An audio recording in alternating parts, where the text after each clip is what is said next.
end of 2021, we will be flat.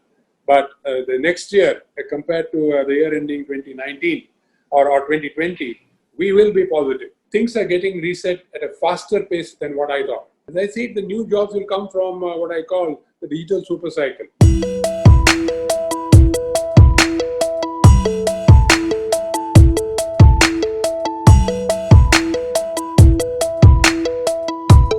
Hello and welcome to the Quint, Bloomberg Quint and Hindi Quint.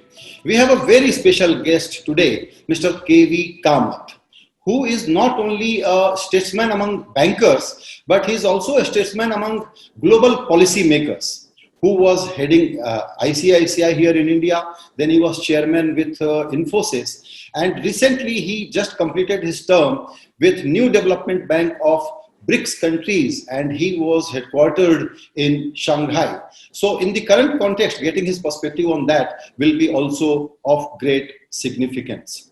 All stakeholders are looking up to you, sir, for your guidance on the current pandemic and the economic crisis that the entire globe, and particularly in India, we all are facing. I would like you to give us an overview. A flood of data are coming, and some of them are very, very distressing in terms of fiscal deficit, in terms of GDP contraction, in terms of government spending going down badly, tax revenue collections are bad. There are some high frequency good data also. And the entire situation is very incomprehensible. Please comprehend it for us. Thank you. It's a pleasure to talk to you after almost 6 years. So when I looked at the crisis in March, when the lockdown was announced, and the second lockdown particularly was announced, I thought that this is going to be a crisis which will take a very, very long time to recover from. And there will be a very shallow U. It will continue for a long period of time. The bottom of the U will continue for a long period of time. This was corroborated by other heads of MDBs in the meeting that we had, that this pain is going to last for a very long period of time, and the global economy will take years to repair. That was in maybe early April. What I see has happened thereafter is, at least in the Indian context, things are getting reset at a faster pace than what I thought. I repeat that, things are getting reset at a faster pace than what I thought. I'm not negating what you said. There is pain, definitely there is pain. But the improvement, to me, is probably not what we had anticipated. So, and where are these and why has this happened, I think is a good point to start. See, what I had not expected, and I think most policymakers also might not have expected, is the way the farm sector held.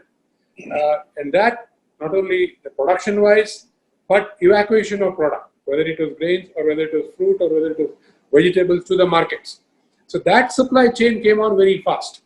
But we were still unsure whether the agri supply chain is coming back, but is the manufacturing supply chain coming back was not very clear till almost June, or late May or early June, when high frequency data started turning positive and you had a momentum that you could see.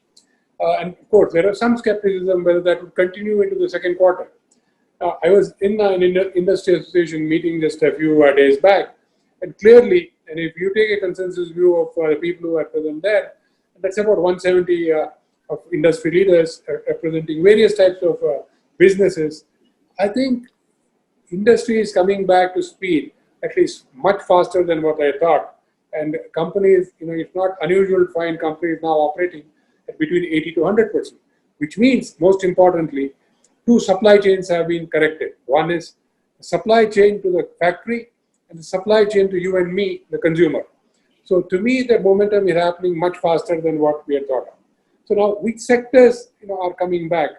Clearly, agriculture has come back.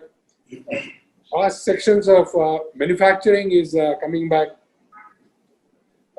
And what is not coming back at the other end is travel, tourism, aviation, hotels. These seem to be under pressure, and real estate seem to be under pressure. The last point that I want to make here is you then have a new global driver, and a driver which in Indian context is even more important, what I call the digital super cycle, which is on us. And it is like it has been forced on us. And we can talk about it later on. I think there are wonderful examples of how people have adapted to this super cycle, and that provides momentum. So I would think that along with this coming back to speed and the government steps taken, the 10%, I would say that the handholding that they did, in a variety of what I would call interesting ways, has enabled us to come back to this level. Indeed, there is pain, and that pain we expect to be elevated over the coming quarters. Very important point you are making, sir, that the recovery is much faster than we had anticipated, and we are coming back to normalcy level in some sectors. So we will talk about sector wise. Let's first focus on banking sector, sir, because that is the backbone of the entire economy, and you just completed your RBI report.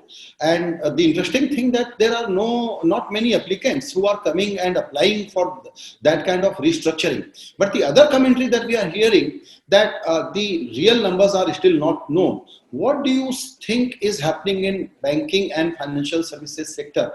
How deep is the stress? Yeah, again, even before I came back as a part of NDB, when we were looking at global banks, which is sharing thought with other leaders, the fear was that global balance sheets of banking institutions would also be, in great and severe pain. And we had thought that that might be true in India also. Now, very interestingly, I saw two things happening. One is, of course, the helping hand was given by the Reserve Bank of India early on with the moratorium 1 and 2. So that provided some helping hand. But more importantly, we saw several of the leading private sector players go and suo moto raise capital. I think that would mean that they are well equipped. Large part of the banking system is government majority owned, and I'm sure as needed, capital will be brought in. Having said that, everybody would have a particular idea as to what could be the severity of the shock for the retail customer and for the corporate customer. Clearly, between, say, moratorium 1 and 2, the reduction in number of people who, in a way, opted for moratorium was good news.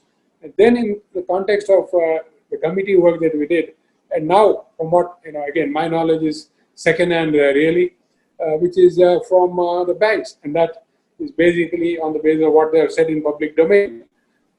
Looks like things are going to be milder than we thought in terms of what we've done. Now, there are two reasons for this, Sanjay. One is, if you go back, the cleanup was already done. And, Reserve Bank, through the June 7th circular last year, had provided a mechanism by which you could do a cleanup. One. Second, consequent to that, whatever hit had to be taken, those hits had been taken. And thirdly, capital that was required to be brought in consequent to that also was brought in. So you have, I would think, the Indian banking system in much better shape than it was in the past. One more point, which sometimes we slip in recognizing. If I look at the balance sheets of Indian corporates, and I'll take, for example, the large corporates, and then same would hold true in varying measure for others. So if I look at Sensex 50 companies, they are hardly leveraged. The leverage is extremely low. Look at it 10 years back, they were leveraged 1.8 to 2:1. And if I look at it 20 years back, during the 2000 crisis, they were leveraged 3.8:1. So 3.8:1, 1.8:1, and hardly any leverage now. So on one hand, you had corporates which were stronger. On the other hand, you had banks which had already gone through a cleanup process with capital coming in. So if I look at it in retrospect, we have a on the ground situation where the players, the sectoral players, are probably going to be less harmed than otherwise because of the steps that we took in the last 12 to 18 months. Okay. So before we, in the second half of the interview, I want to really capture your top suggestions and your vision that what needs to be done and how do you prioritize them. But let's focus a bit more on the challenges and the current stress scenario. So you mentioned some sectors, and especially if you look at the entire manufacturing sector, followed by real estate and infrastructure, that we always are told that can only be the driver of economic growth in such a distressed situation. So your thoughts on real estate, construction, telecom and power sectors? Yeah, let me start with the really hard hit sectors at present. and that would be, really speaking, real estate. I think real estate, again, interestingly, if I look at numbers, in other than metro cities, it seems to be picking up. There's a dual problem there. Is our property prices overheated, and can activity start? The answer is not consistent. The answer clearly in other than the metros is much more comfortable than in metros. So in the metros it may take a long time or a longer time, but in other areas it will come back quickly. And there again, I think we can provide a helping hand in terms of how to restructure this industry. And any company which was performing as on the cutoff date that Reserve Bank has said, I think will go through a fairly good restructuring process. This is one part of the thing. The second part is infrastructure that you talked about, which could be a pain point. But very interestingly, again, I mentioned that I was in an industry forum. There, I understand that, for example, earth moving equipment. Somebody from JCB was stating that their production this month was something like 30% over the previous year, and the highest ever that they have produced. Interestingly, again, they said new markets are getting developed, like the Northeast area, and that is a new market that they are looking at. So, very interesting changes that are happening in terms of, I would say, momentum and pickup that are happening in that area. So, I think it will come back. Plus, the government is talking of fairly deep and wide infrastructure spending. I think this is going to help. Where is the problem? As I see, the problem is going to be then in the residual sectors, which may take a longer time, which is the nature of things. Travel, tourism, aviation, which includes then the travel, tourism, I would add hotels. These sectors will probably take a longer period of time. There is one other sector which we don't normally talk of, Sanjay, take it for granted, and that is, to me, very important, the self-employed sector. The self-employed sector, they are coming back to speed. These are all small mom and pop type of operations. The person on the street who sells you foodstuff, who sells you your vada pav or your bel puri, the person on the street who fixes your shoes for you. I think myriads of them which provide daily needs to us. I would think that they have to come back into the economy, and that will happen when opening up happens. And I would think that today's lockdown or yesterday's easing of lockdown will accelerate this. So to me, these are the sectors which will continue in the pain. The others, I think, are already onto a path of growth and momentum. Yes, sir. I know that it really depends on lockdown to get back to that kind of normal. But in the process, the job losses are of a very severe nature, even though some people are coming back to the jobs. But the number of unemployed or underemployed is very, very worrisome. Don't you think so? There are three areas that we need to look at before we address this. I would rely on, to some extent, the CMI data. I think the data going back even 25 years that I have looked at have been reliable. So there was this initial number of job losses in the organized sector that they talked of in April, and then they talked of those jobs coming back in May. So I think one part of the economy has come back. I would think there is, again, I saw data saying that there continue to be job losses in certain other areas. So I think there are two areas where there are job losses. One is clearly the self-employed that I talked about, and that has to come back for things to be fully normal. The third is manufacturing sector has to come back to full employment. So, you want to add a fourth, that is the white collar workers. Now, to me, if all these sectors, very interestingly, the white collar sector is going to be the most challenging. The reason is there is a new normal, which the employer also has realized. And I think hard questions are being asked, do I need to have the same level of staffing that I had earlier? So I would think that we will have a challenge in quickly reskilling and putting these white collar employees into a job in the next, I would say, 12 to 18 months. Because otherwise, there I think is where we will see the most pain. Others will all, in a way, find a normal.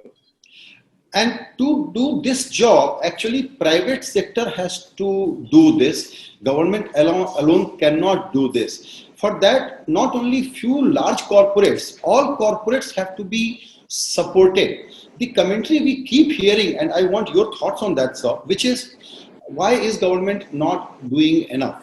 Is it doing enough?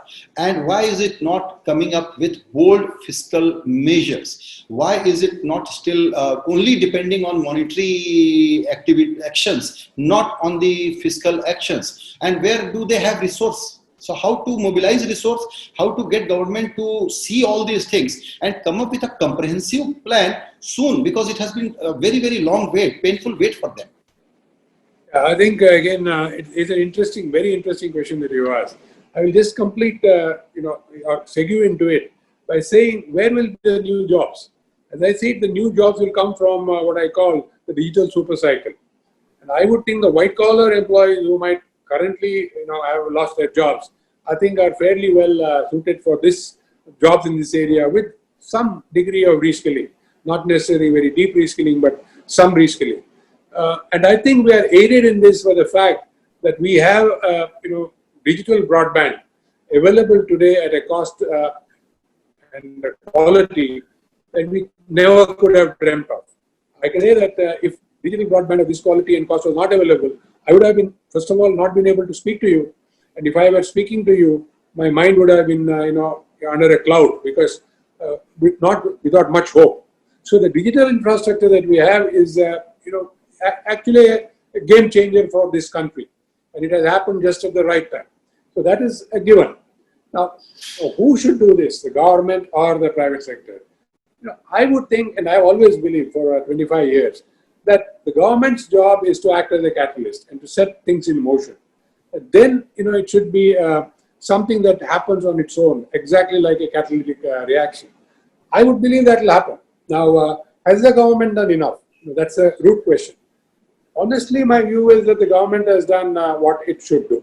The initial handholding that they did addressed the sectors which had the most pain at that point in time.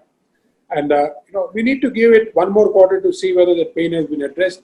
My own reading of it, putting in dipsticks here and there and reading, indicates that indeed has, in a way, contained what could have been otherwise a big challenge. This is the first part of it.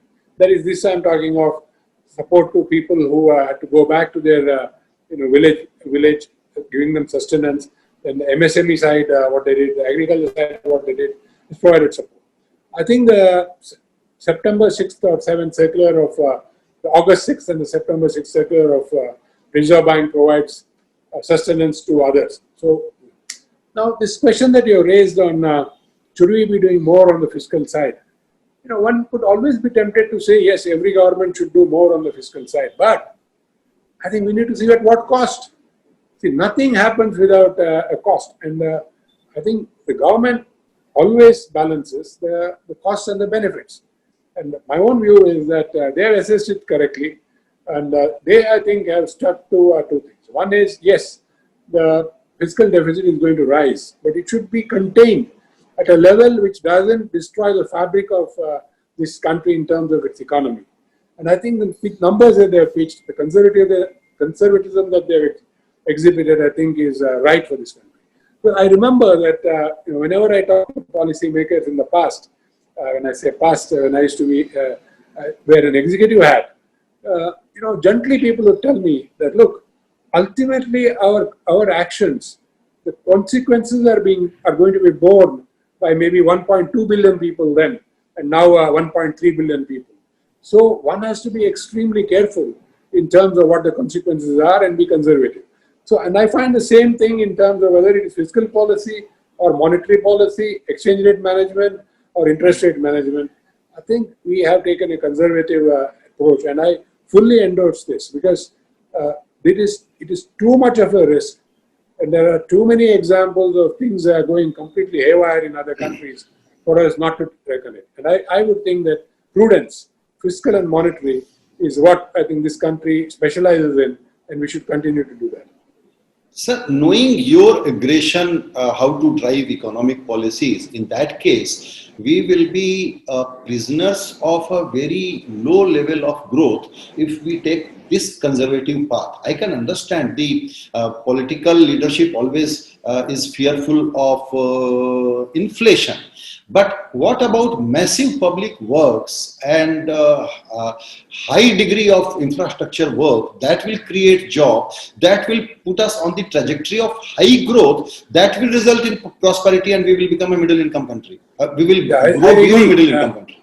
I agree, but I think in every strategy, sometimes there is a pause. And question that you're raising, I'll paraphrase it as, how long should the pause be? My own situation is that if we can aim for, not losing any ground in our growth path by, say, March of next year. And today, most of the pundits are saying that by March for 2021, growth should be flat. So it should be, there's no growth, but there's no negative growth. I would think that we are on the way to that. And we will have our answers in 1 month from now, when less than 1 month from now, when second quarter numbers start coming out. And I would think a combination of good numbers, the push of the digital economy, and I would say some limited infrastructure spending, plus I think an excellent agricultural section, plus I would think moving of agri-processing industries to rural areas, I think is going to provide a different mix and a different momentum to growth. So, and then I would think infrastructure and other things will happen. So I remain an optimist, and I would think that we need this 6 months, the next 6 months, to heal, and then growth will happen on its own. Right. Sir, on digital infrastructure, like you, I am also a big digital bull. But the problem I see, this connectivity and the sudden adoption of digital way of life is an urban phenomenon. Connectivity still remains a big problem for Bharat. Spectrum remains a big problem for the country. More than that, the regulation is a big issue in wake of data protection and the threat that we all are seeing. If we don't fix that, we will not accelerate. Yeah, on the first part, that is getting the connectivity to rural areas and the mass. I think it is already happening, Sanjay, at a pace that we are not, probably able to grasp because we are not seeing it. And I'll explain why. The whole broadband revolution, if you ask me, is less than 1 year old. And the collapse of prices, the pervasiveness of broadband is less than 1 year old. This was one. Of that 1 year, 6 months, we have not really seen what's happening in the rural area. Now, I can quote several instances where, very, I would say, signal dead areas where you could not even make a call, leave alone an email or this. Now I'm able to talk on a video completely in a rural area where otherwise there was no reach at all. And this all in the last 1 year. So I would think that part of it will catch up because we are in, at a baby stage in terms of what we can do in the digital world. And I think things are happening at that pace. Things are happening at that pace not only because, there is a data model or there is a voice model. I think things are happening in that space because it's a business model.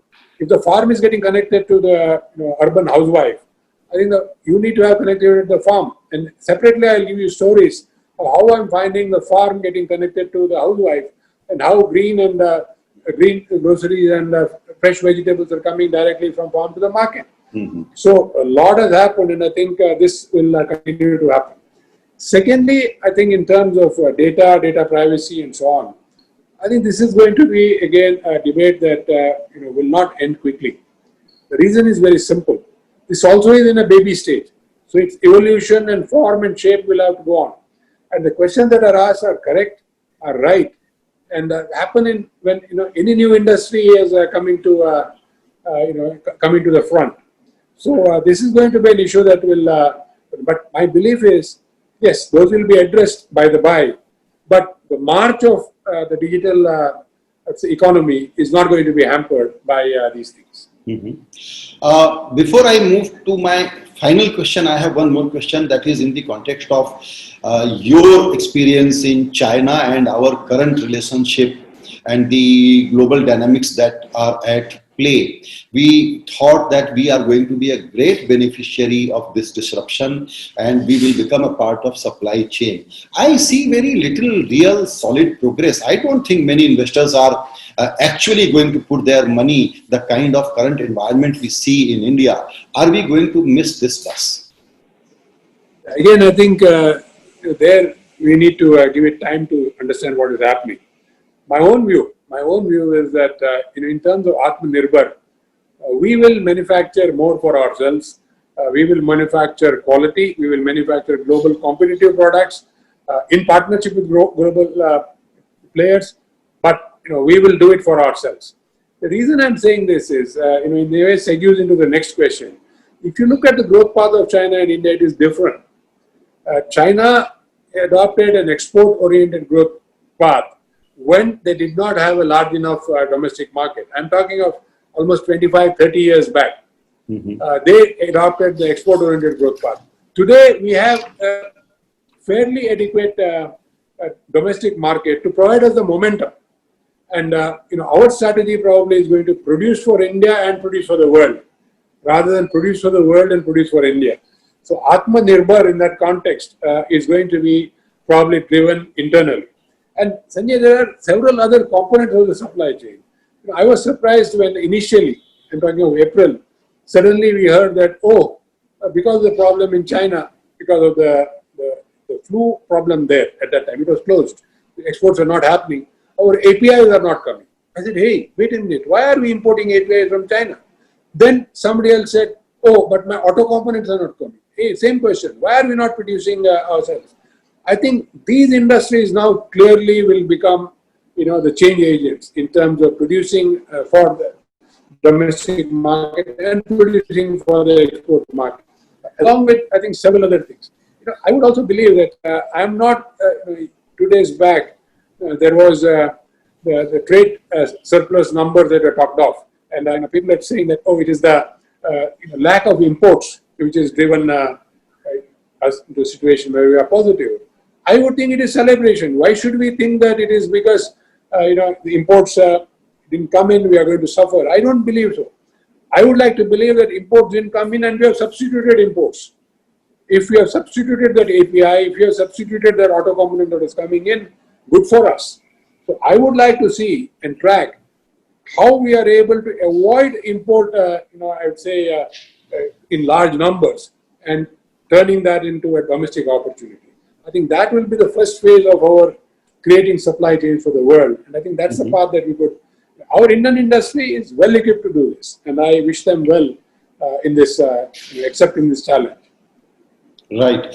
Sir, you are very optimistic about the way forward, which is great to hear, because generally I'm sure whenever we talk about nice things or bad things, they get amplified. So it is very instructive conversation that we have had today. But before I let you go, I want to ask my final question, which is, what are your top 2 or 3 key suggestions which will really push us for a faster recovery? Because you are indicating 21-22 could be the year when we will be back to the old normal, that is 2019. But many other experts, they believe that before 22-23, we are not going to come back to 19 level. In that context, what are your key suggestions? I want to correct that. Maybe I didn't communicate properly. What I mean is, by this year, 2021, end of 2021, we will be flat. But the next year, compared to the year ending 2019 or 2020, we will be positive. How much of that, are we going to be in low single digits, mid single digits? Early to call. The next 6 months will give us hope. But I am actually much ahead of the curve than most people that I've heard so far. I've heard people talk of next year, year after, and so on. No, I would think year 21-22 is going to be a positive year. Whether it is going to be 5% or 7% or 10%, we will know in due course. Of course, there could be some base effect there, but I'm talking of comparison to 1920, previous year. So I think recovery will be much quicker and we will be pleasantly surprised by it. How am I saying it? Based on what I'm seeing around me. So what needs to be done, as I say, is make sure that you lend a helping hand to those industries which are in severe pain. As I said, most industries are going to be taken care of, but those 4 or 5 that we talked of, I think there is need to think, how do we make sure that we don't push them, or they are not pushed to the wall? What sort of helping hand is required without creating too much of a challenge for these industries? I think, keep the financial system secure. And I think that the Reserve Bank is clearly on top of it and making sure that capital is there and space is there to grow. And three, keep your fiscal house in order, which again the government is clearly doing. So honestly, I gave my three thoughts, but all those three are being implemented by the government. So I would think, by and large, continue with the existing policy, and we will see things happen which we probably don't believe. Very, very interesting, and as always, very thought-provoking conversation with you. Thank you so much, sir, for your time.